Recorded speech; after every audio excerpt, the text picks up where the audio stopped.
Hello everybody, it's Harley here.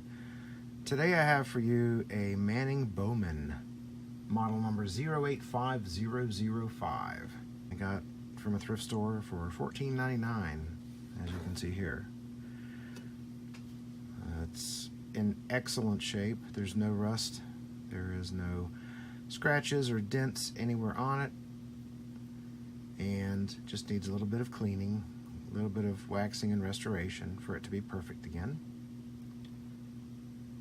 From what I understand, this fan is from about 1974, and underneath on the bottom, you can't really see it on camera, but there's a very faint stamp that ends in 74, so that sort of appears to be correct. Maybe slightly older or newer than that, but that's all I can go on so far. I'm not very experienced with these small Manning Bowmans, but getting ready to begin the restoration process, and I will document that along the way and show you how to do everything. And first of all, let's make sure it works. I'll point it away from the camera so that it doesn't blast with air noise.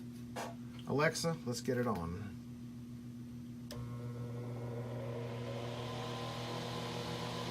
And as you see, it's very smooth, no vibration. The blades are very straight and true. And you can tell by pressing down on it that the rubber feet actually do a huge amount of isolation. So, gonna clean it out, oil it up, and wax it up. And I'll be back here in just a moment. Okay, the first thing I'm going to do is take the blade off, because I intend to put the blade in the ultrasonic cleaner. And this is very awkward to get to because the nut runner, the grill, and the blade don't peacefully coexist. So I'm going to do the best I can, because I think this is the easiest way to do it without digging out the pliers. Besides, pliers just don't quite seem right. Okay, got the nuts right there. I'm gonna get this little drain basket to keep the parts in. And the way you get the blade out of the shroud is just with a little bit of patience and tact. There we go. That's how we're gonna do that. Now let's see how this blade is on there. It looks like it's on there with a nut, so perhaps it screws on. Now it's time for a crescent wrench. This particular crescent wrench has a nifty handmade Plasti-Dip coating on the handle. Alright, it seems to be turning at least. There must be some sort of screw underneath the little cap on the blade there, so let's get that off. I have a feeling this is going to be pretty tedious. There's little tabs that are bent in that hold that cap on. What you got to do is get enough leverage underneath, enough space like that, so that you can get some needle nose pliers on it. And I think since it's so small,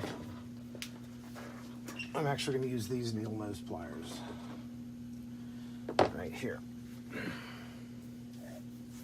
And since it's so small, I'm going to use the small set of needle nose pliers.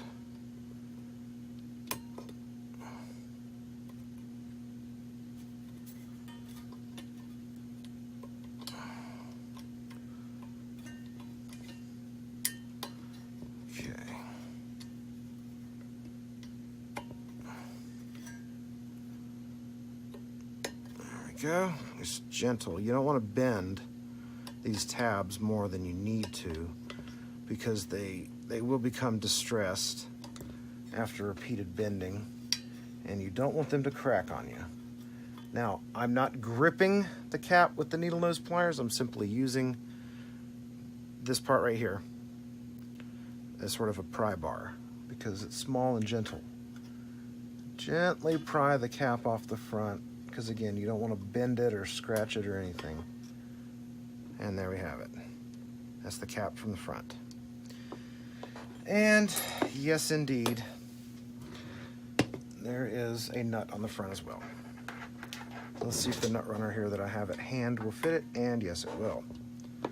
So I'm going to grip the shaft on the back with the crescent wrench since it does have a nut, and then I'm going to unscrew it from the front.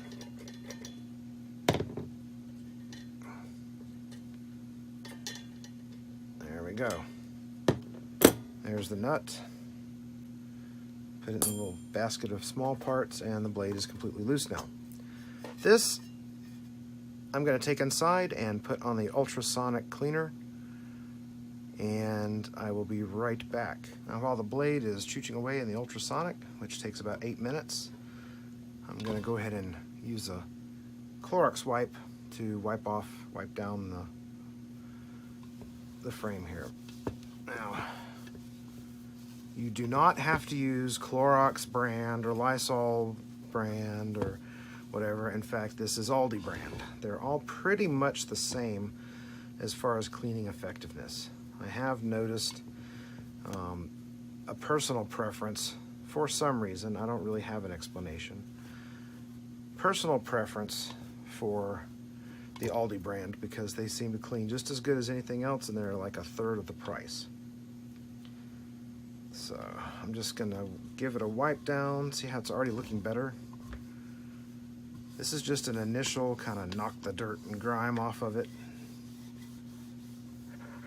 I know the sticker is still on there from the thrift store. I will be getting to that in a moment and show you how to remove stickers safely and effectively without causing any damage or having any residue. There is a way, folks. There is a way. While I'm cleaning this, please make sure at the end of the video to head over to Patreon and support us there, because one of the things that we're going to need is better equipment. What I mean by that is I'd like to right now be speaking to you with a lapel mic instead of the built-in microphone of the iPhone. And the iPhone does a pretty good job, and as you see, it is in 4K.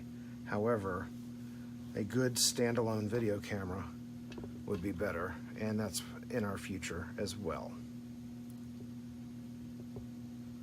So I'm gonna wipe that down. And a lot of people forget this, but you have to clean underneath too. It doesn't look dirty, but just give it a quick wipe down.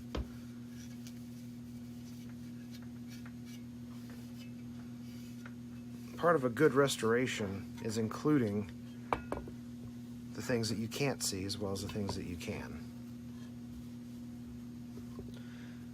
Ordinarily, I would have put this in the parts dishwasher, but I realized that we have a lot of videos of the final products of the restorations that we do, but not a whole lot of videos on, you know, like I'm doing now, just showing you while I'm doing it, like a show and tell.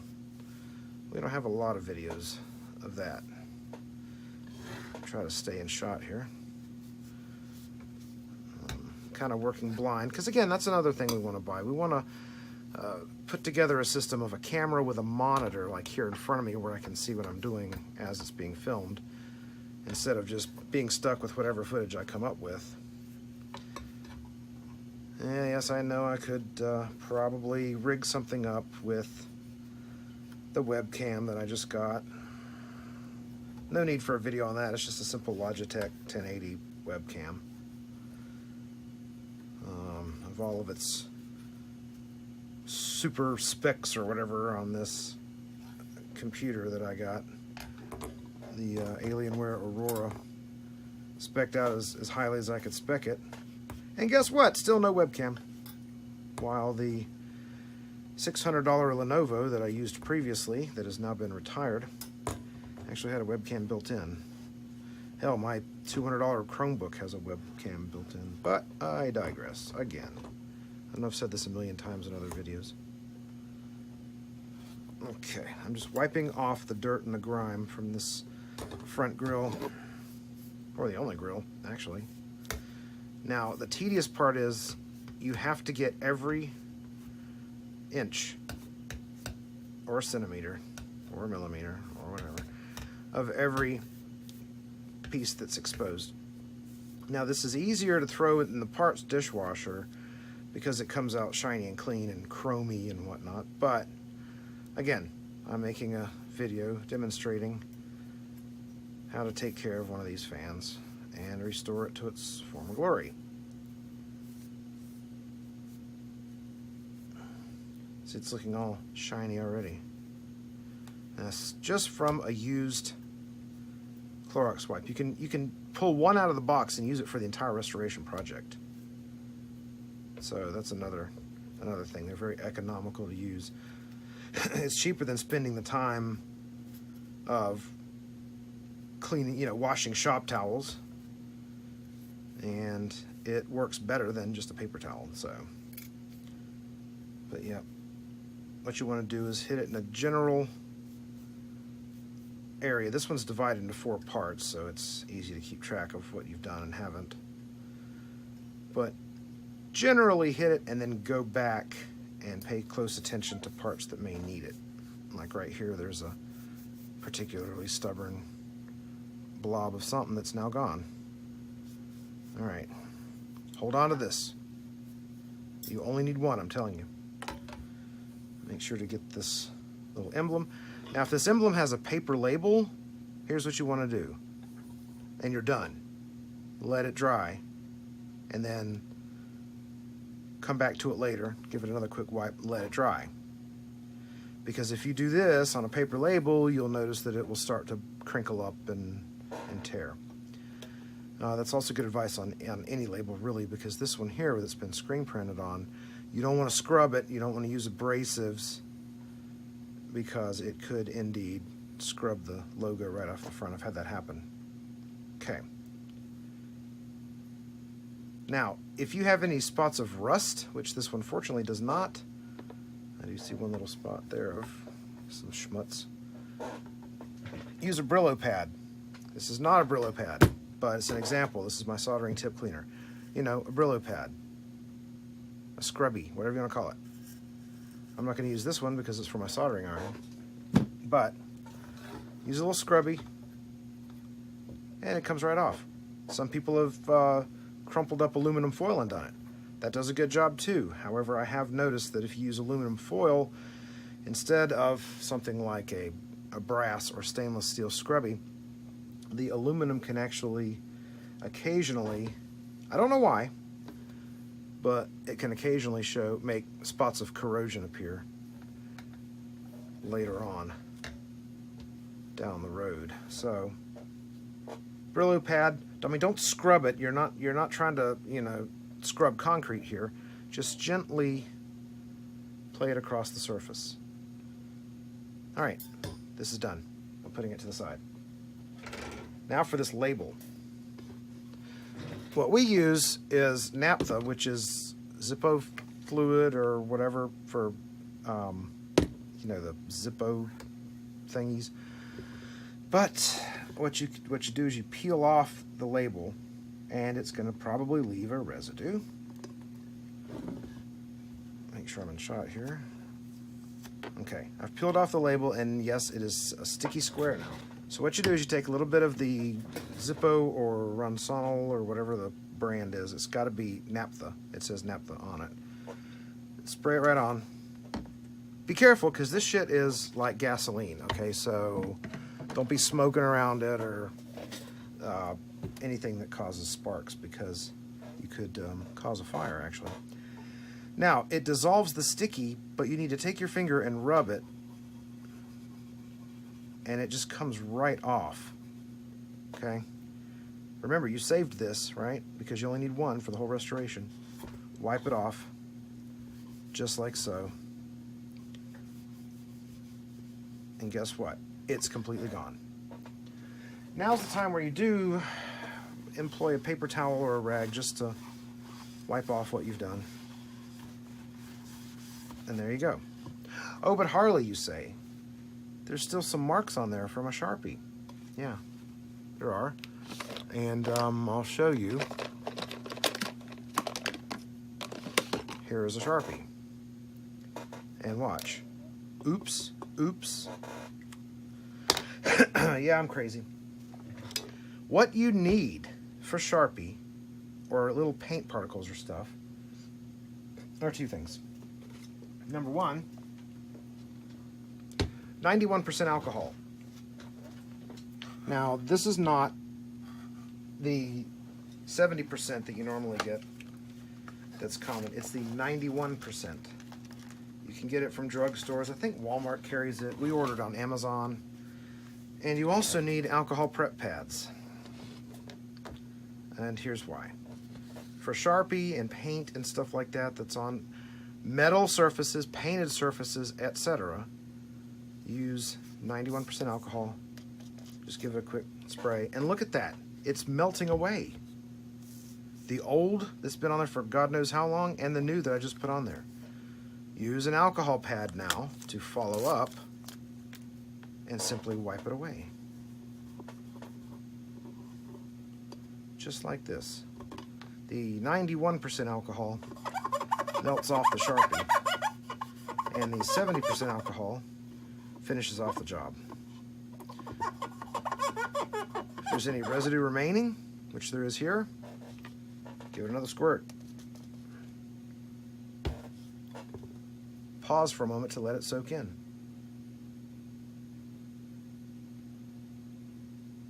And after pausing for a moment, another alcohol pad. I mean, these are like, you can get a box of like 200 of these for like $3. And that box will last you forever, and it's great. And then you just wipe off the remainder with the alcohol pad.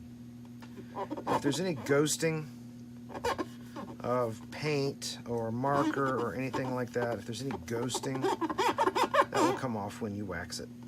And I'll show you how to wax it too when this is all done. Get your paper towel, wipe it dry, and it's ready to wax. Something else you might want to do is blow out the motor with compressed air in order to get all the dirt and dust out of there. Usually I take the motor apart completely and I degrease it, but for the purpose of this demonstration I'm not going to be doing that because it will make a big long video, and this is just for the basics.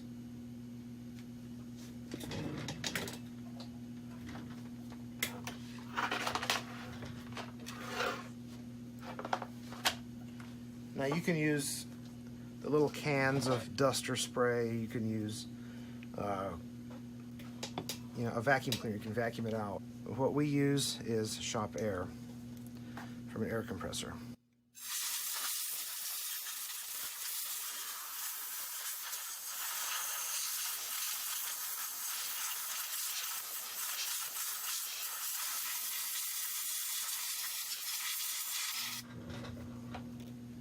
And that's that. All the dust has come out and the motor is clean inside. You'll notice I lowered the audio during the use of the blowgun. I didn't want to blow anybody's headphones off. Okay, I'm back. Sorry about the noise. While I was getting out the wax, I discovered a can of methyl ethyl ketone had burst in the cleaning cabinet. The cabinet had contained the vapors, so we didn't smell anything, but it was a huge mess, and that stuff is some bad business. It's explosive, the vapors are harmful to breathe, so I've had to open up and turn the fan on. Now, it's important to note, you don't just start switching things on when you have a vapor cloud. So I had to open up, let it dissipate somewhat first, and then turn on the fan to finish the job. So anyways, sorry that I'm going to be talking over the noise of that. What I do, you don't have to use this brand. We like it because it cleans as well as waxes. So you put a little bit on a clean cloth. It says for best results, dampen the cloth first, but I find it makes absolutely no difference at all. And then just firmly rub it on, like so. You want to get any spots of former stains or anything like that with special attention, because this particular wax cleans while it waxes, and it can actually buff out marks and stuff. Make sure to get every part of it. Again, we're doing a thorough job here, and that includes underneath.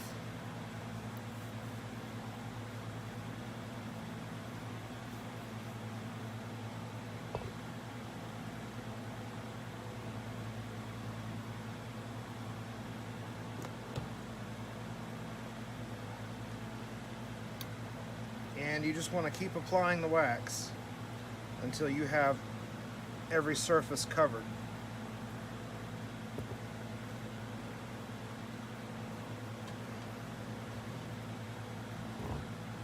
See, I'm still working on the base here, even the sides. I've already done the bottom, as you saw.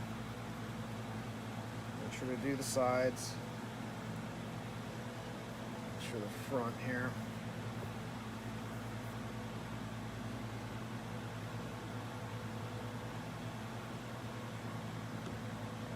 Then we're going to do the top. Make sure to get it all the way over everything. All of the exposed painted metal here. Because in the end you want it to shine just like a car.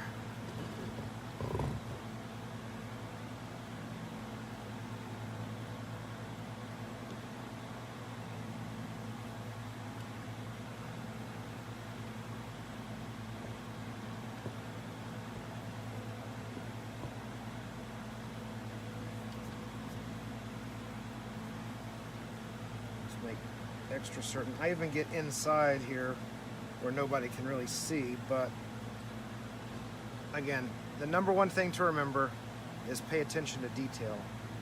Normally I would take these screws out, take the motor apart, and do the inside as well, but again, like I'm saying, this is only for demonstration purposes today, so that I can make a quick video and show you how we restore things. Now that the wax has dried for approximately 10 minutes, take another clean cloth and buff it off. Now your goal is to get all the wax off and then continue rubbing a few strokes here and there, so that, look at that, see how shiny?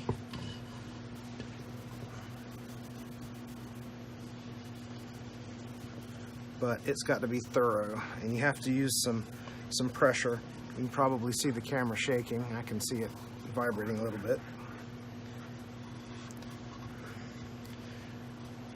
And it won't hurt anything if you miss a spot while you're getting the wax off, but it will be noticeable because the wax usually dries with a white film.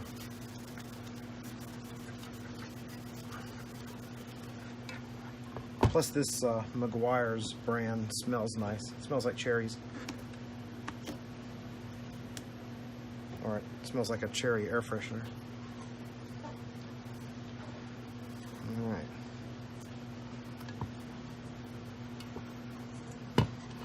Now you don't necessarily have to wax the chrome. I do, and I have here. So as you can see, it's fairly shiny. One thing I didn't do because I was off camera is I did not show you this. Don't forget the center. Get a little dab of wax. Don't rub it too hard. You don't want to scrub this here. You just want to coat it.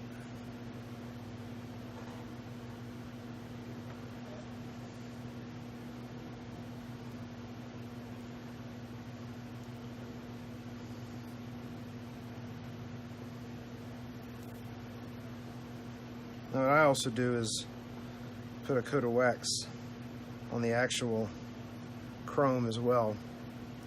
Yes, you can wax chrome. Yes, people are going to tell me you can't, but you can.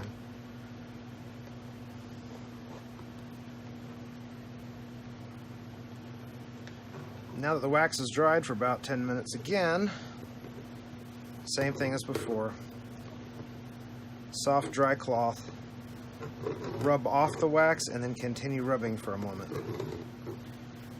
That way you know for sure you get all the wax off, plus the continued motion of the rubbing acts in sort of a buffing action, and you'll end up with a shine.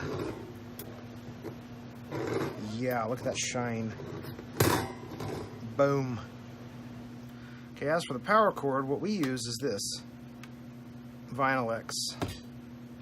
It's similar to Armor All, but it works better. Hold a cloth under the cord, spray the first 6 inches or so, and then grip it firmly and pull. Your goal here is to wipe the Vinyl X firmly onto the power cord. Do overlapping sections. Make sure I'm in camera shot here. Again, I need a monitor. Make overlapping sections, just like this. You want to catch every inch of the power cord several times.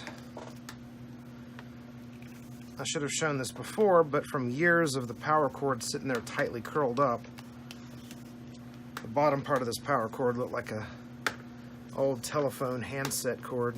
It was curly. Every now and then you have to apply more Vinyl X.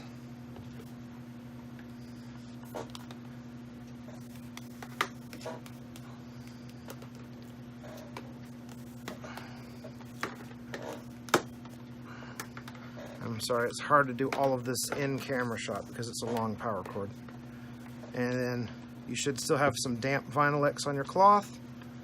Wipe down the plug really good. Get all the dust out of the crevices and the little lines. You want to get all of that clean in between the prongs, even the little areas outside the prongs. You want to get Vinyl X there. Okay, and then one more quick firm wipe all the way down the cord. And now this formerly hard, brittle, tightly coiled power cord is soft again. Soft and flexible. And look, now you can do this. See? Perfectly pliable. If you'd have done this before, you would have cracked the insulation on the outside of that loop. Now it's fine. Now that we have the fan waxed, it's time to pay attention to the blades that went through the ultrasonic. What I use for this is Novus 2, number 2. Let's shake it up. Now there's different ways to apply this. What I like to do is just put a little drop here and there,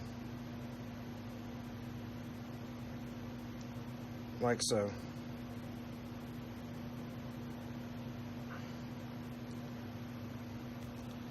That way we know that it's well spread out here. Okay, now you got to be careful not to bend the blades, but you also want to be firm with your motions. Now there are other products you can use other than Novus 2, but Novus 2 has always given us the best results, just like the Meguiar's wax. And you just want to kind of rub it in a continuous motion until it appears dry. I don't mean shiny, I just mean like a dry paste here. So look at the dirt and aluminum oxide it's taken off. So this is oxidation and dirt that's coming off this fan blade. Again, you want to make sure that it is not getting bent, but that you're being as firm as possible without bending.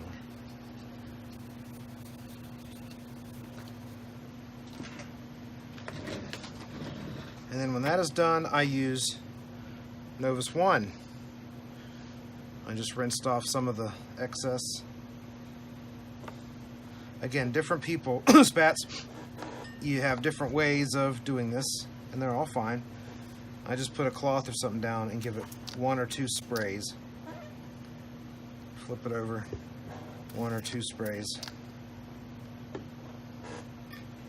And then I just use the same cloth to go in and give it a final polish here. I'm not going to get it perfect. I mean, it is, you know, in this case, almost 50-year-old aluminum, or older. I don't know. I don't know when this blade set was made. But you just polish and get the excess off.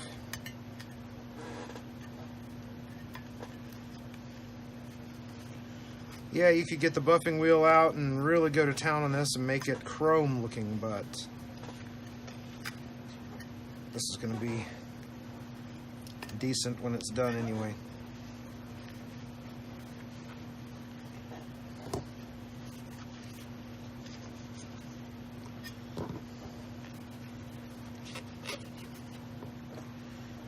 Years and years of oxidation. It's not going to be perfect.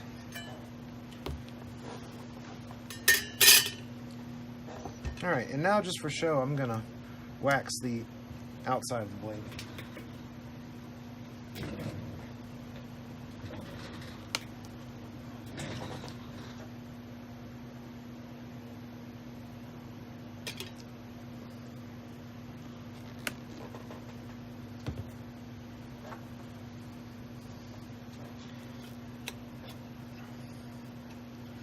I put way too much wax on here, by the way. I realize that. Thank you in advance for your concern.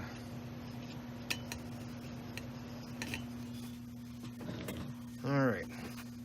Let's give it a final little clean with a microfiber cloth. Get any of the wax residue off.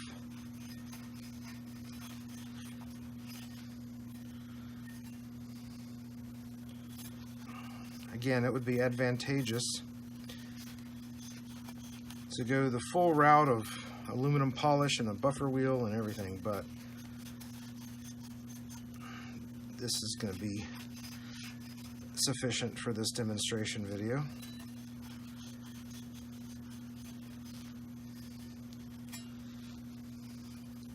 Besides, it is pretty shiny.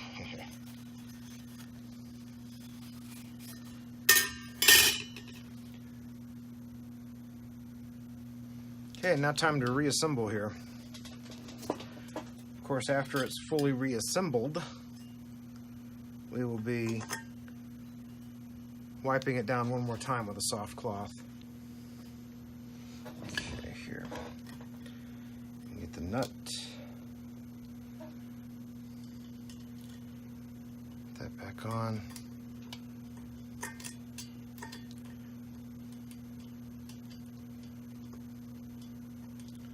Well, apparently it's not that nut. Put the nut back on the front.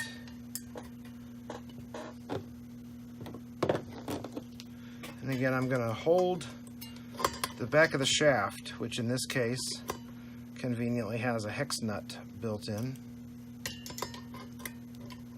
All right, while I tighten the nut that mounts the blade to the shaft. Okay, now remember that little cap? I'm going to put that cap back on.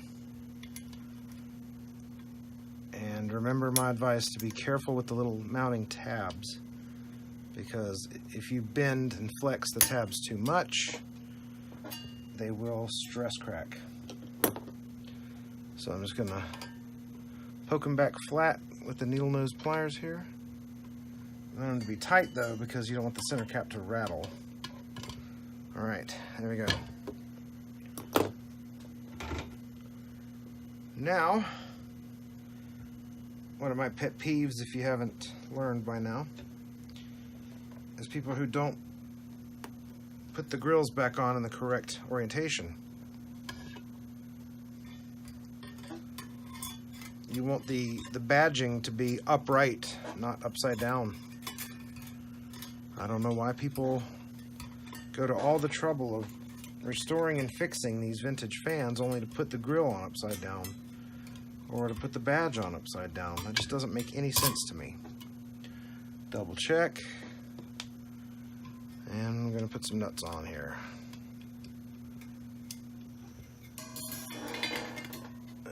And again, with the barely fitting the nut runner through the grill and the blade and everything at once, but it is enough to tighten it up. It can be done here.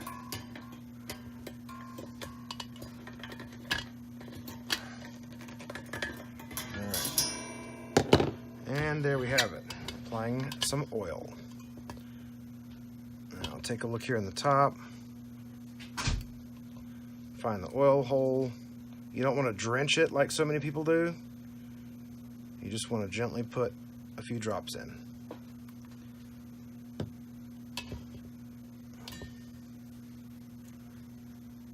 On the top, I'm going to put a couple of drops in the, if I can get to it this way better probably. Put a couple drops in the front bearing.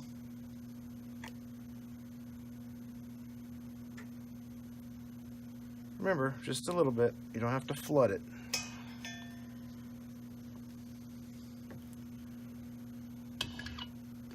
You may get drips. I've just done it a million times, so I know exactly what to do without drips. But if you do, just wipe it off with your finger or a piece of paper towel and you're good to go. Alright, so there you have it. The Manning Bowman Model 085005 8-inch desk fan. If you'd like to support us on Patreon, the link will be provided at the end of the video. Hope you enjoyed the video. Be sure to subscribe with some notifications enabled so you can tell when we get new videos up. Thanks for watching and enjoy your day.